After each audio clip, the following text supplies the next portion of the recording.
Kevin Lemley, criminal defense lawyer in Central Arkansas, offices in Little Rock, Cabot, and Searcy. Gonna talk today about fleeing, which can be a very serious charge in Arkansas. So what is fleeing? Basically, the gist of it is the cops are trying to initiate a stop of you, and you take off, and you're trying to prevent it. Now, if we're fleeing on foot, it's not that big of a deal. It's just a little misdemeanor. It's not the greatest thing in the world to have, but we can take care of it. There's no problem. Where we get into trouble is when we have fleeing in a vehicle. So how this can come up, what we see most often, the police officer has turned their lights on, they've initiated pursuit, and then the client doesn't see it. We'll see this sometimes like with motorcycles, or sometimes with a car. You're going this way, cop comes around, you see the lights in your back, but in your mind, you didn't do anything, so you figure he's going after somebody else, and then you just keep going. So whenever the police officer has determined that they've engaged pursuit, that you should have seen it, and you're not pulling over, then now you are fleeing, and that's what can subject you to this charge. Now here's where it's going to get really ugly really quickly.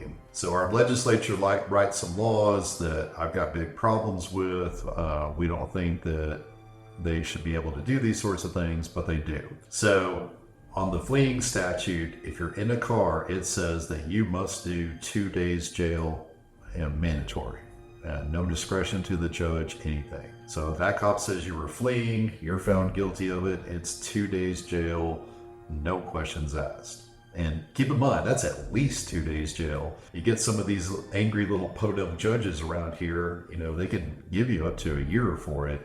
So they might make their standard 30 days or 60 days. Now it's going to get even worse because the statute's going to say if you're in a vehicle and you're speeding, then it must be a minimum of 30 days jail. I mean, I think this is totally ridiculous, but if you're speeding, and that's the whole reason the cop was going to initiate the stop, you didn't see it in time, and then you pull over, they're going to hit you with this fleeing, and now you're looking at 30 days in jail.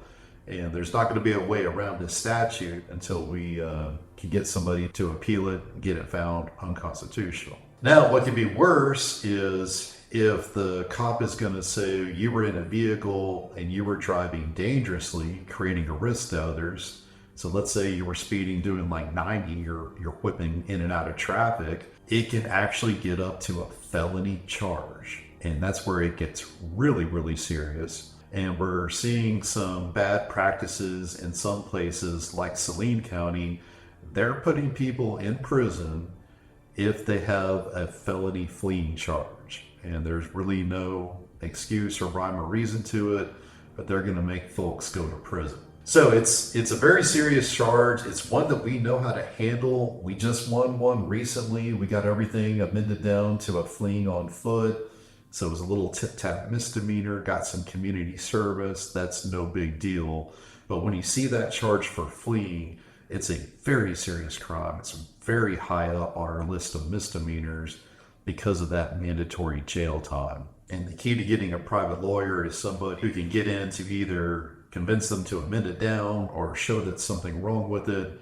But if you just walk in and plead guilty to it and you were in a vehicle, then you're looking at automatic jail time, which we think is completely unfair, but that's what we're up here fighting against every single day. Thanks.